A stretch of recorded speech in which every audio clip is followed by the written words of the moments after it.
시간이 있어 널 미루는 바로 사방을 달렸어 두려움 따윈 버려 우린 그래도 돼 모든 연습 너에게 있는데 흔들리지 않아도 꿈꾸던 널 그냥 그려 말해 오늘 우리 함께 신나게 한번 해봐볼까 꼭 하나 된 feeling So turn it up We got the power 네가 나를 볼 때 서로 같은 마음이 느껴질 때 Power 더 가진 걸 살려내지 않는 너 We got the power 파워. 자, 오늘은 엑소 노래입니다. 파워. 자, 파워 있게 수업해 보겠습니다. 외란, 임진왜란이죠. 임진왜란과 그 영향에 대해서 수업하고, 우리 임진왜란이라는 사건 굉장히 많이 들어봤을 겁니다. 이 사건 자체에 대해서는. 이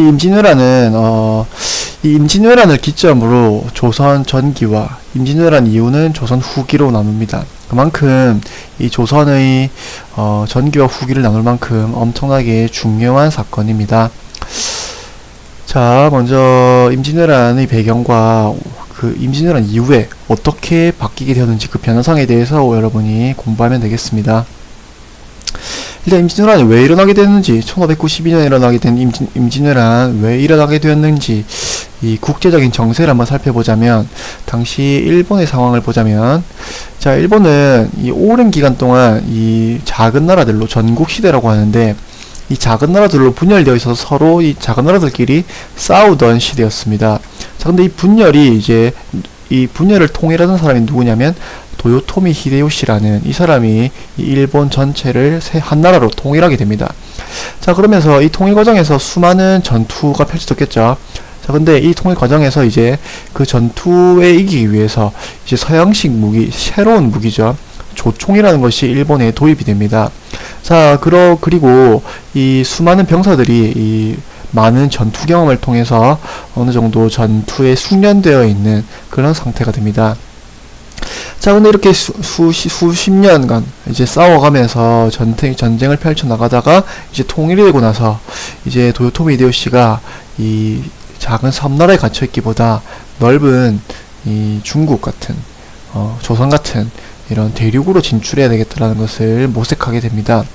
자, 이런 상황이었고, 일본은 이 조선은 어떤 상황이었냐면 이제 14대 임금 선조가 통치하던 시기였습니다. 이 시기가. 자, 건국이 1392년이고 임진왜란이 1592년이니까 딱 200년 시점입니다. 자, 그런데 200년이 정도 지나니까 이제 서서히 이 법과 제도의 어떤 모순을 드러나기 시작하는데, 가장 대표적인 게 이 병역 문제입니다. 병역 문제. 지금도 그렇지만 옛날 조선 때도 역시 이 천민들 빼고, 천민들이 아닌 이상 모두가 군대를 가야 되는 시스템이었는데, 점차 이 군대를 가기 싫으니까 사람들이 어떻게 하냐면 이제 돈을 주고 나 대신 군대를 갈 사람을 고용하기 시작합니다. 그래서 점차 이제 병력을 피하는 거죠. 이 부담스럽고 고통스러운 병력을. 자, 이런 게 점점 이제 쌓여가게 되는데, 근데 문제는 뭐냐면 아주 오랫동안 평화가 지속되었기 때문에 이 우리가 이런 전투력이 점차 약해지는 것을 몰랐던 겁니다. 그리고 조선은, 이 일본은 수십 년간 이 전국 시대를 펼쳐가면서 서로 전투를 계속 해왔는데, 조선은 전투해본 경험이 하나도 없다 보니까 제대로 군대를 가더라도 이제 어떻게 싸우는지 실전 경험은 없는 거죠. 자, 거기다가 이 붕당 정치가 서서히 시작되면서 이 일본에 대해서 판단을 잘못 내리게 되는데, 자, 당시 기록입니다. 1591년 3월 1일 기록인데, 이 서인 황윤길과 동인 김성일이 이제 일본에 갔다 옵니다.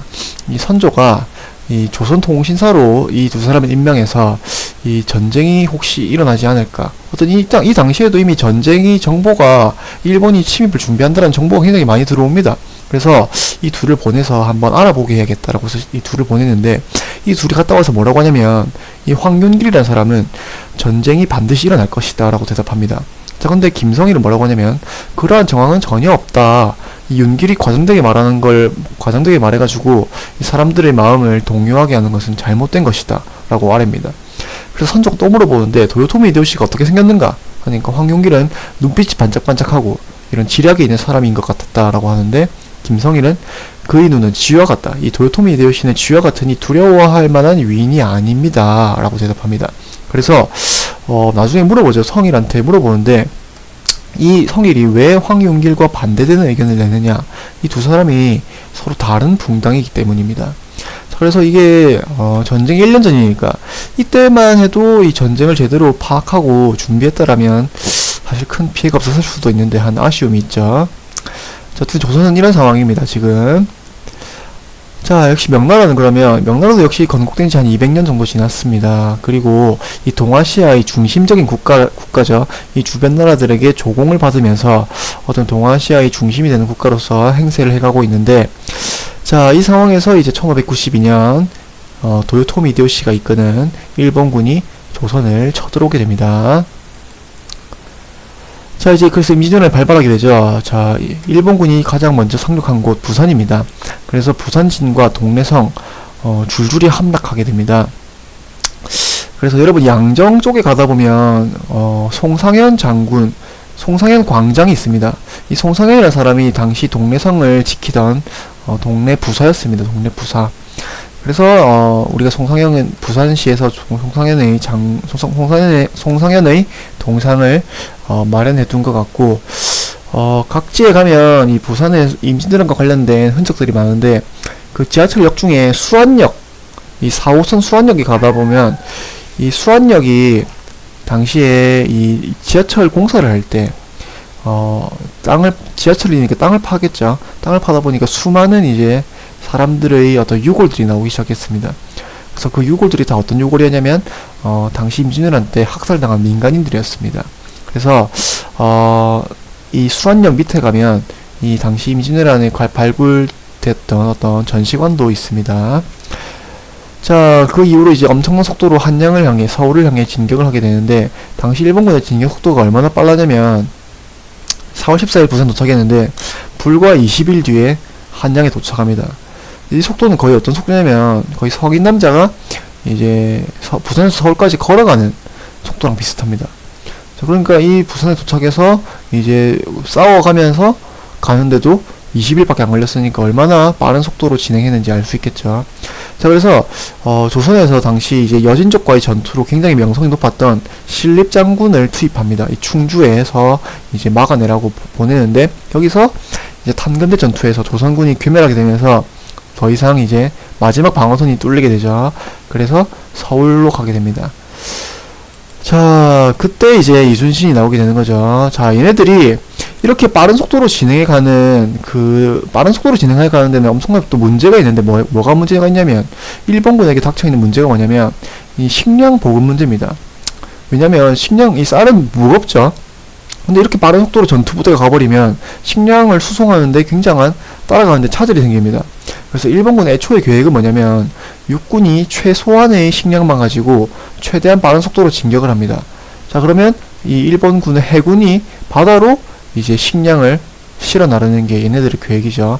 자, 그래서 이제 이 육군은 실제 계획대로 이제 빠른 속도로 진행을 해가는데, 해군도 이제 식량을 보급하기 위해서 남해안으로 돌아가는데, 이때 이제 남해안에서 우리의 이순신 장군이 나타나게 되는 거죠. 그래서 이 일본군이 이제 여기를 뚫어야지만 식량을 수송할 수 있는데, 이순신이라는 사람은 어떤 계획이 없었던 것 같습니다.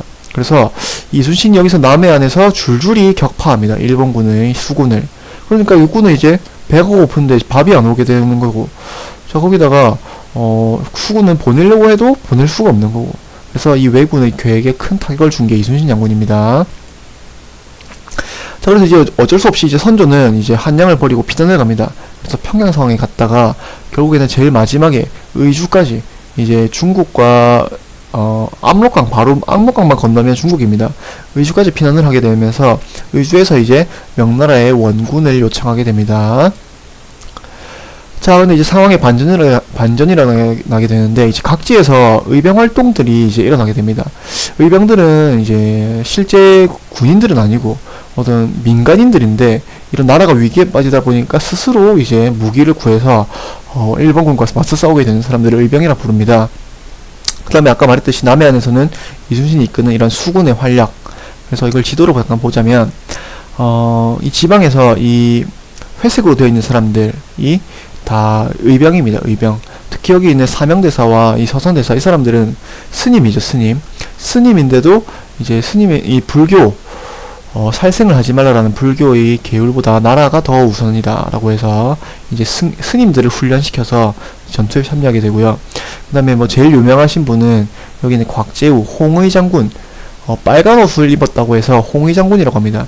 이런 곽재우나 이런 전라도 지방의 어떤 의병들이, 이제 전라도는 사실 굉장히 중요한 곳입니다. 왜냐하면 여기는 곡창지대죠. 곡창지대. 쉽게 쌀을 구할 수 있는데 여기서도 이제 의병들의 활약으로 막아내게 됩니다. 그래서 이 의병들은 각 자기 지방에서 일어나는 거기 때문에 자기 지방의 어떤 지리에 굉장히 능통하죠. 그러다 보니까 어느 지역으로 가야 쟤네들이 뒤통수를 칠 수 있고 신출귀몰하게 사라졌다 나타났다 하는 이런 작전으로 왜군의 후방을 괴롭히게 되는 이 사람들이 의병입니다. 그 다음에 여기 있는 이제 초록색 부분들은 다 실제 나라의 관리들, 관리나 장군들이죠.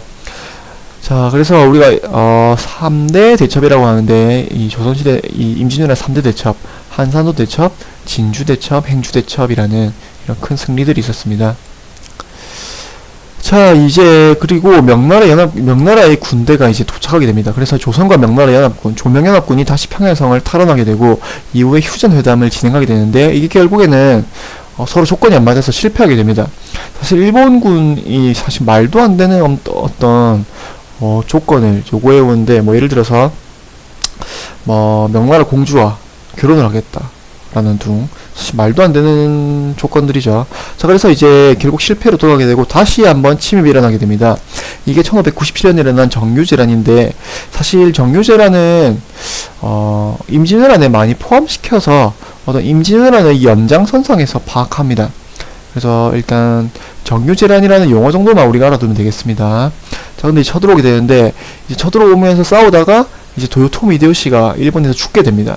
그러면서 마지막 유언이 군대를 다시 물려라 라는 게 유언이었습니다. 그래서 이제 일본군이 철수하게 되면서 전쟁이 종료되게 되고, 이 전쟁이 종료할 때 이순신 장군이 다시 이 일본군을 이들을 보낼 수 없다, 다 죽여버리겠다, 그냥 돌려보내진 않겠다라고 해서 끝까지 싸우다가 이 노령해전에서 결국에는 총탄을 맞고, 그 유명한 말이 있죠. 나의 죽음을 적에게 알리지 말라. 그 전투가 바로 노령해전입니다.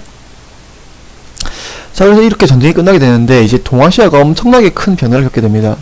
이 한중일 이 세 나라가 참여했던 이 전쟁, 일본은 도요토미 히데요시 가문이 몰락을 하게 됩니다. 그러면서 이 도요토미 히데요시 가문이 완전히 끝나게 되고, 이제 새로운 도쿠가와 이에야스라는 사람이 이끄는 에도 막부라는 것이 성립됩니다. 그래서 이 시기부터 일본의 수도가 도쿄가 됩니다. 도쿄.